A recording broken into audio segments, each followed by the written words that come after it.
ready. We're prepared. Do not give in to fear. We are fearless. This is not the time to be afraid. This is a time to stand up and fight back and to resist any temptation for them to divide us. We're in this together. The rule of law is on our side. We will not give in, not give up. We will not capitulate. We will not bow. We will not bend. We will survive.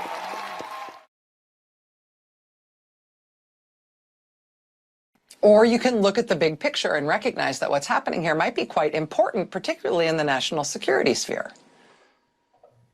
Right? At the same time, the president is repurposing all federal law enforcement agencies and the U.S. military into an armed force, in some cases a masked armed force that patrols and polices and occupies U.S. cities. He is simultaneously degrading the professional core of those entities, degrading the professional core of federal law enforcement, the military, the intelligence agencies, and even emergency response. He is deprofessionalizing the U.S. military and federal law enforcement and federal emergency response, while he is turning those kinds of forces against the American people on American soil. And why would you do that? I mean, maybe somebody should ask him, although would you believe his answer? I can say if this were happening in any other country, what we would know instinctively was that the reason a leader would do something like that is because that leader wants to use those forces differently than what they've been trained for, differently than what they've been used for before. A leader trying to deprofessionalize the sharp end of the spear, deprofessionalizing law enforcement and the military, does so because he wants to remove any professional restraint or internal ethics or culture that might otherwise hold those forces back from what he is now going to ask them to do. Headline: FBI plans to lower recruiting standards. Alarming agents. Headline: FEMA employees warn that Trump is gutting disaster response. I know it is traditionally exciting to cover the words of a president. It traditionally matters what a president says. It's traditionally important to cover what any president says in any context. With this kind of a president, though, watch what he does, not what he says.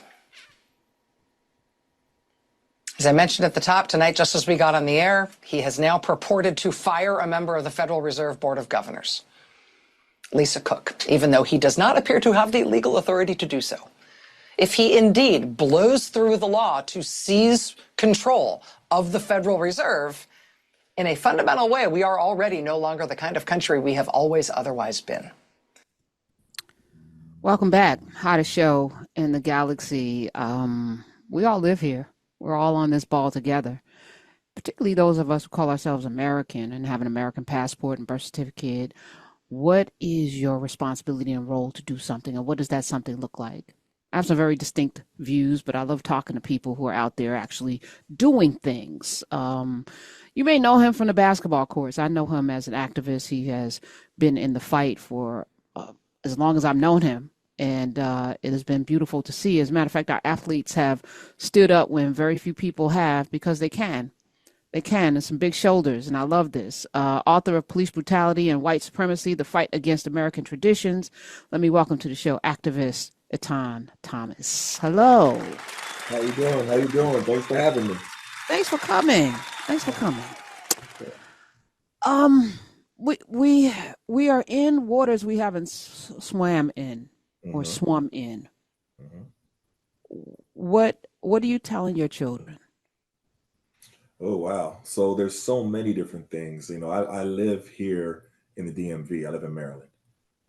So just 2 days ago, I went to the Mystics game. And coming back from the Mystics game, I passed 2 checkpoints.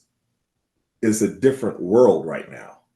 You know, talking to my children, and, you know, they're concerned with their Hispanic friends. And they're like, you know, they're literally scared. They're scared to go out. They're scared to even walk around like in a group more of two. So if you have 2 or 3 brothers and sisters, they're scared to all walk together, so they have to like kind of walk separately. Even going up to the mall or going to anywhere, there's a presence, a police presence that is targeting mostly young Black males and Hispanic people of any age, or what I mean, man, women, child, any age. And that's what's going on right now in DC. And you're seeing a lot of different people, DC residents, speak out, and they're protesting. And my guy Dave Zirin and Chuck Modiano, and they're out there on the front lines protesting, and we're talking about it on The Collision. But it seems to really be getting a lot worse, and it seems like this is just the beginning. This is like the groundwork for what Trump wants to do in other cities. He just started with DC, so it's really scary times that we're in right now.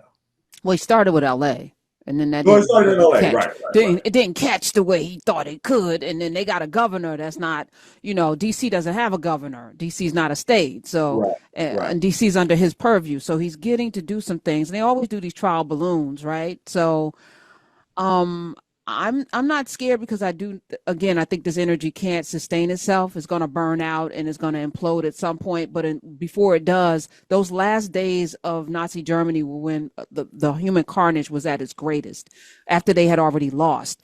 So this is why I'm like, they haven't even lost yet. So we got to get to the losing part before we can even get to that. And I'm just concerned that people are not ready and aren't really seeing what's happening as they paint the American side of that wall black. It's not for the people trying to get in. We've had the least number, I think it was like 6,000 people tried to get in last month. Like, it's the lowest number. And as I'm thinking about this, Atan, and everyone listening, Barack Obama deported more people than Clinton, Bush, and Bush combined, right? Joe Biden deported a lot of people. There were National Guards in different cities throughout the country under both the Biden and the Obama administrations, and nobody said it. They didn't make it a big deal. They just did it. He's doing this. Go ahead, tell me. Well, it wasn't done like this. That's what I'm saying. It wasn't like they're snatching people off the street. No, it wasn't quite like this. No, it wasn't even like this, because here's the deal. Nobody wants people to be here illegally.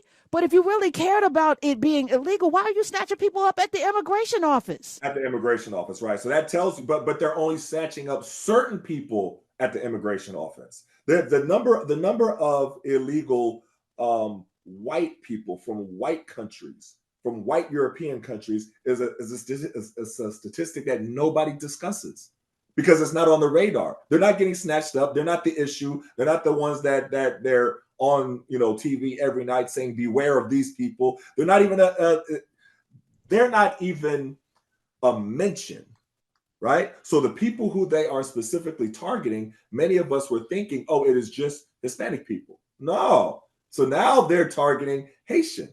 Now they're targeting people from Caribbean descent. Like, my family's from Grenada. You know what I mean? They're targeting anybody that is that.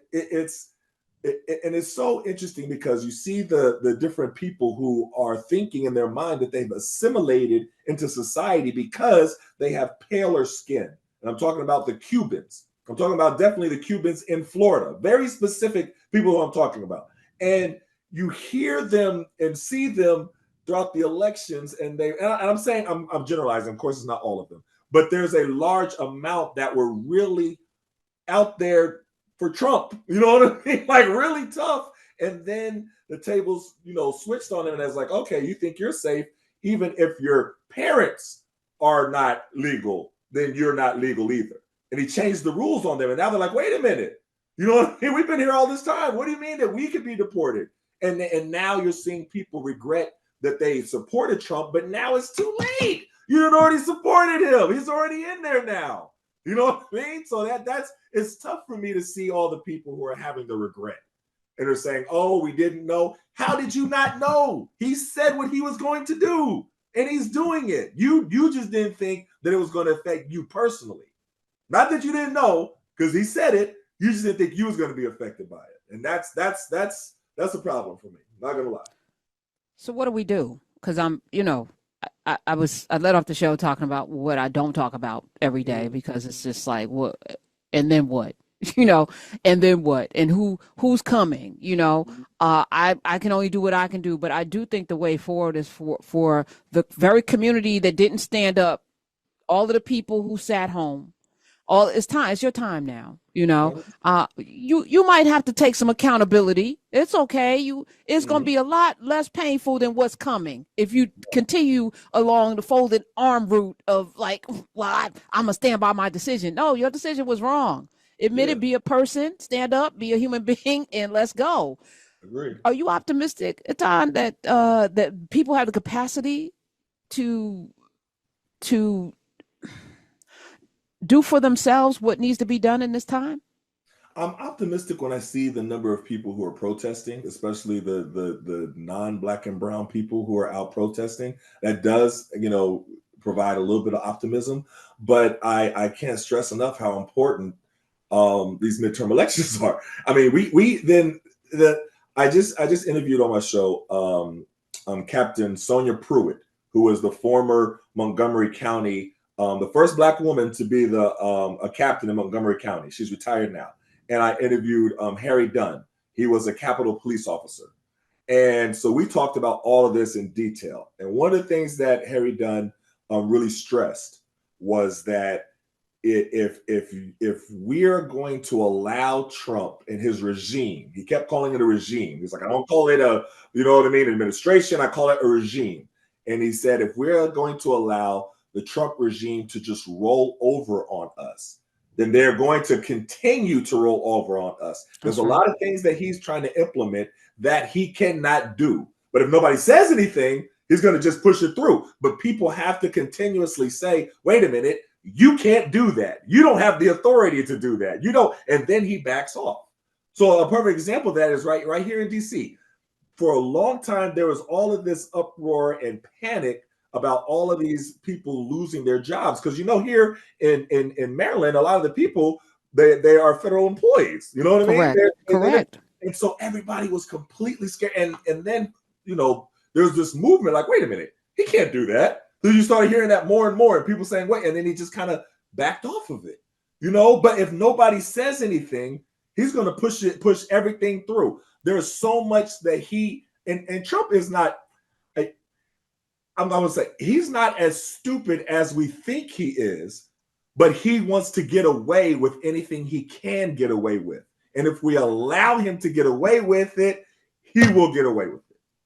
And I don't think it matters whether he's stupid or not. There's a lot of stupid people with power. Henry Ford wasn't a very smart person, but he was very Bush wasn't very smart. You don't need to be smart to be powerful, and that's the unfortunate thing. The unfortunate thing at Thomas is that we pride ourselves in the stuff that we know, but knowing is not knowing is not the pushback that we need right now. We need people to stand up, whether you know stuff or not, and say no. But we do need people to know. I definitely agree. I mean, but there's so much misinformation going out there. So when Amanda Seales sat down and debated all the 20 conservatives, a lot of times at first I was like, all right, this is a waste of time. She's not going to change their minds. They're dug into their positions. Now, first it was all horrible that they were all black people, and they were all like young black people, not like old Uncle Ruckus or something. They were young black people with these like they were brainwashed or something. But the notions that they were like accepting, like they were part of the cults, they were part of they were repeating different untruths that have just been kind of on repeat from the right. And if enough people are believing that, then you have something. So there are so many people. Trump got up there and said about how terrible DC crime was, and I was out of control and everything like that. Everybody that lives here knows, wait a minute, DC crime has been going down. It's actually the opposite of what you're just saying. All of the statistics that you were saying are false. None of that is true. But then you have people outside of DC, all around the country, all middle America, all those red states, you know what I mean? Oklahoma, Texas, Arkansas, all them places. They were like, oh, DC is out of control. Trump had no choice but to do this. You're like, no, that's not true.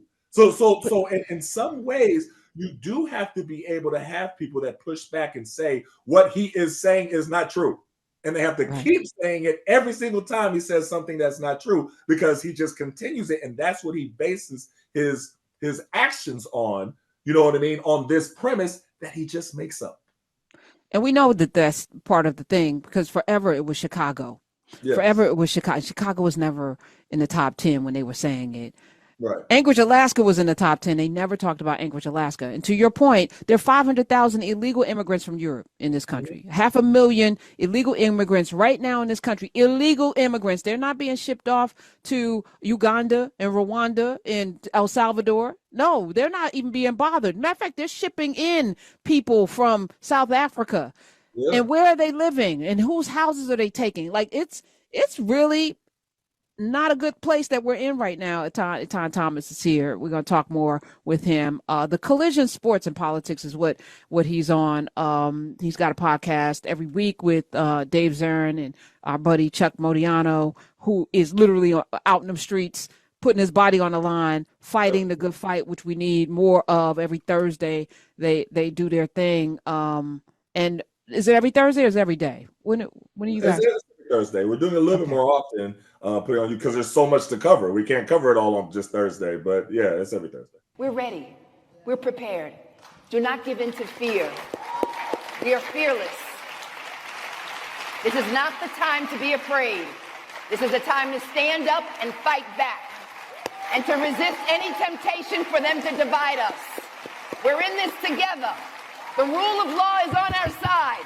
We will not give in, not give up. We will not capitulate. We will not bow. We will not bend. We will